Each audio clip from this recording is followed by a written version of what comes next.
Hello, this is Matt on the Moon Lambo channel. XRP is going to be a major trigger for the largest transfer of wealth in the history of mankind. And that's not hyperbole. I firmly believe that. And take a look at this headline. Crypto assets will trigger greatest wealth transfer of our lives, says Polychain Capital CEO. And that's a headline from the Daily Hodl. And this is, I've been talking about this topic on and off for some time on this channel.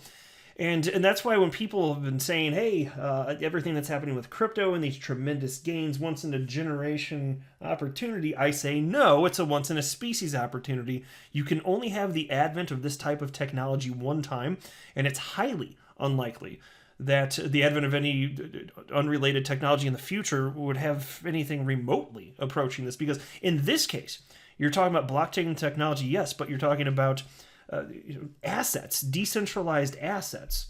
It's like the birth of a brand new animal, effectively, just like did not exist on the planet before, and that can only happen once, and because it's specifically surrounding value and the movement of value using the Webernet. So as long as the internet exists, crypto is going to be here to stay. So says me. So that's one headline. Check out this too. I just note the trend. Here's another one from the Daily Hodl.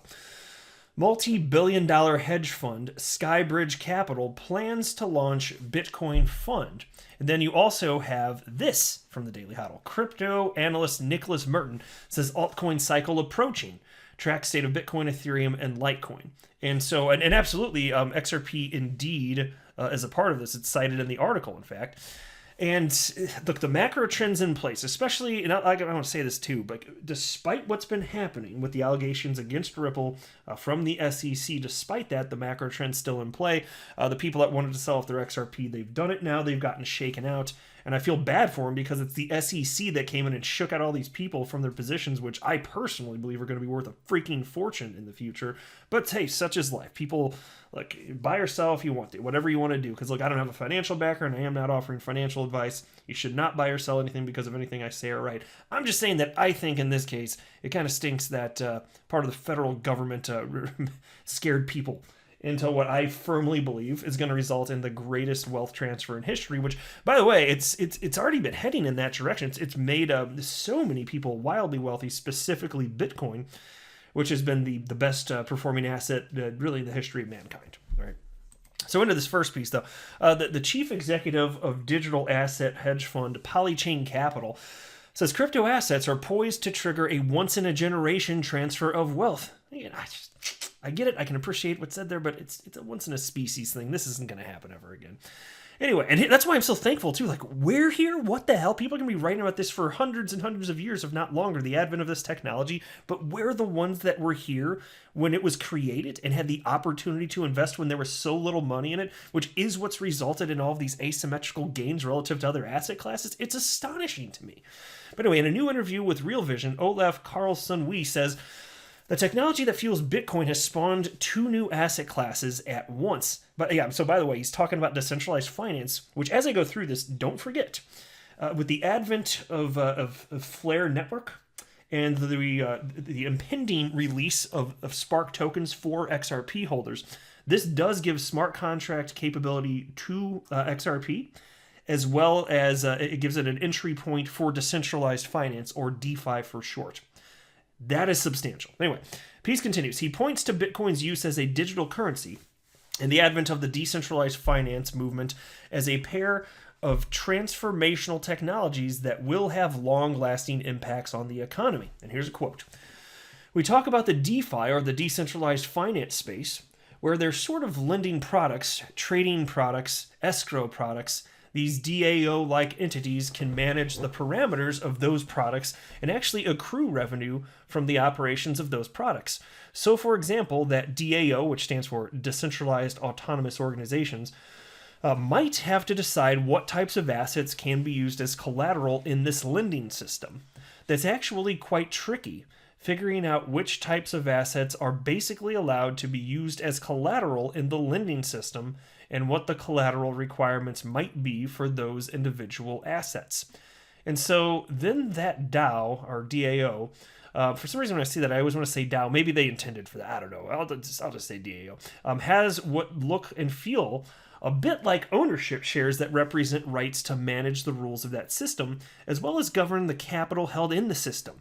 This is not a currency the way that, say, Bitcoin is. It's a completely new type of feeling structure, but it's completely native to the internet, like Bitcoin. And so to me, this really does represent a completely new way to organize humans. And when I think about both this electronic commodity assets like a Bitcoin or these DAOs that are things like Maker DAO or Compound Finance or Uniswap, I think that we have already invented in 10 years two completely new asset classes using blockchains. So, and look, the promise of all this, it's yet to be seen in many ways. It's still astonishing to me that out of the 7,000 plus cryptocurrencies that exist, XRP is one of a handful that are used for anything. Like XRP is functionally being used in enterprise grade software today. But the truth of the matter is, as far as how things are going to unfold, we just don't know. It's like predicting the future of the internet in 1995. Like, some things were predicted and came true, but so many other things nobody was calling for, like Airbnb or Uber. Like, who knew that we were all going to have miniature computers in our pockets, now known as smartphones, that would just change the way that humans interact? And so as far as the implications of decentralized finance and smart contracts, well, there's some promise there perhaps, but the promise to this point is almost entirely unfulfilled. But that doesn't mean that there's not opportunity there. We just need to see what it's going to look like, which means time needs to pass. But these are assets that people can hold, and they're scarce, and almost no humans are in them, including XRP. So, if indeed we're right about the direction this is going, and I hope we are, I think we are, we'll see. I admit I could be wrong. Maybe everything goes to zero. Maybe I'm wrong about XRP, but, and I'm Mr. XRP bull, I don't think that. I'm just saying, it'll take time to see what happens, but there's so little money in it that is the reason that you get this multiplier effect. Like, barely any money has to flow into the space, and you have like a 10 or 100-fold increase. It's freaking nuts, but it's real. There's about 12 years worth of chart history proving this is just what people are doing. And it's because there's a frenzy around it, and it's truly global. It's traded 24/7, 365. It's and not just during business hours, Monday through Friday, like the stock market. No. And so you get these much faster market cycles as a result of all of those things. And it's unfortunate that so many people will not find out about this until it's too late. And even many of the people that do come across it, they're not visionary enough or don't do enough research to understand the true implications of where this is going, or even outside of that, even just the opportunity to have this crazy multiplier effect. And even if they do it, do they have strong conviction? Are they going to get easily shaken out? Are they emotionally going to buy and sell like most humans? Well, probably, because again, like I just said, that's what most humans do. But interesting stuff here indeed. And as far as the scarcity of these assets, and they are truly scarce. Like, if somebody says that there's too much XRP, they don't know what the hell they're talking about, okay? Because you're talking about right now, XRP having run up to almost $4, a few years ago, with 0.002% of humans on the planet having ever held it. And you're talking about a market cap today, right now anyway, of, what is it today? I don't know. Actually, I don't know off the top of it. Is it 20 billion? Maybe it's a little less because of the recent fallback. I actually didn't check. It doesn't matter, though. It's a fraction of what Bitcoin's is. It's so small.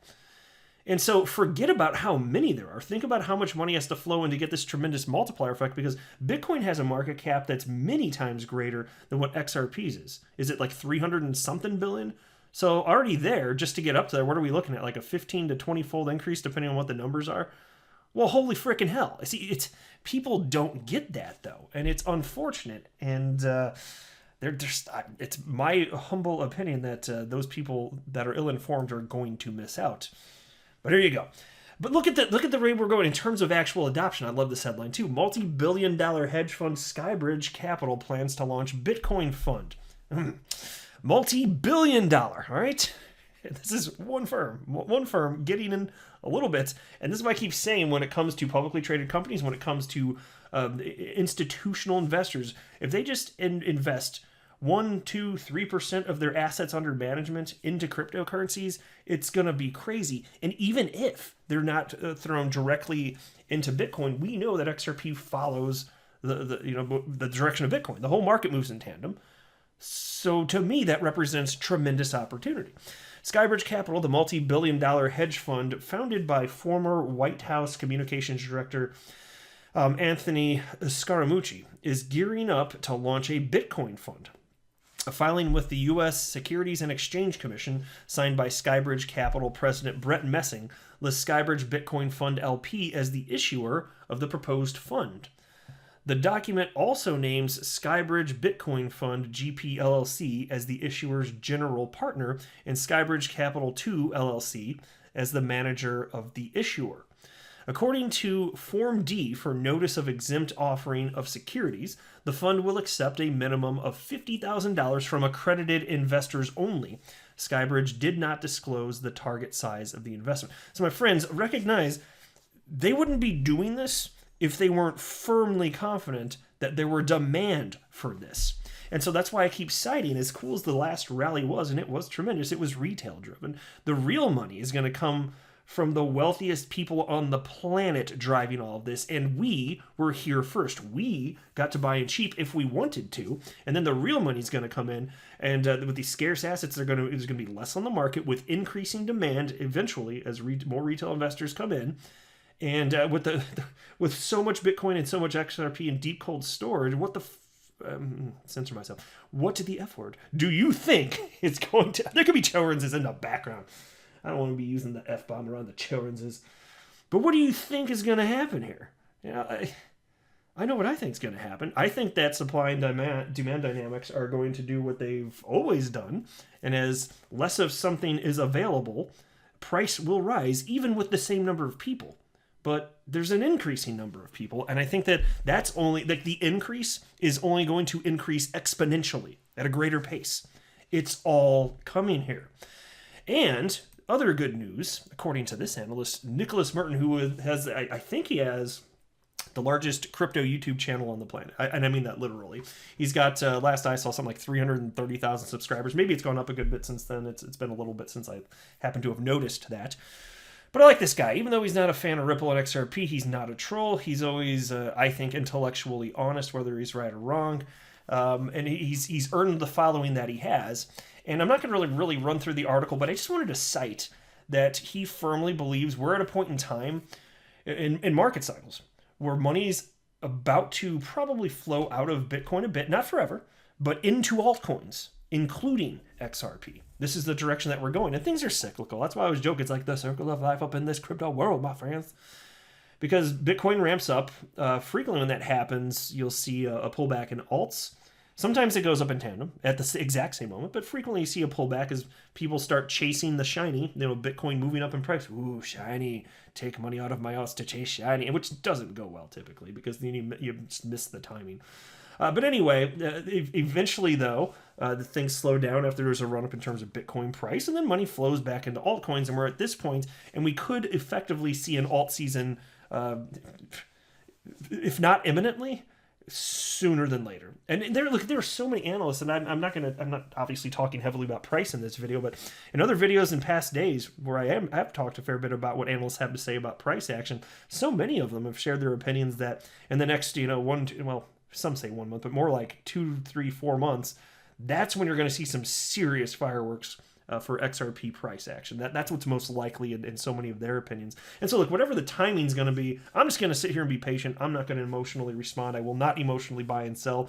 I've had my investments in XRP for over 3 years now, and the vast majority of that time I've been down. And that's fine because I understand that market cycles take years. And so I just dollar cost averaged in. That was my plan. And now it's substantially higher than it is today, despite a notable pullback from its recent local high of about 80 cents. And so what? I don't care. Like, not emotionally. I think it's great that it's, I'm not down in my investment, which again I was for most of the time I've been in crypto. That's awesome. But this is just the beginning, in my humble opinion. And if I'm wrong, fine. I deserve to lose everything, which I could be. Maybe it all goes to zero, but I really don't believe that. I will wrap up there, though. Thank you very much for stopping by, my friends. I am not a financial advisor. Do not buy or sell anything because of anything that I say or write. That would be a very, very, very bad idea. Until next time, to the moon, Lambo.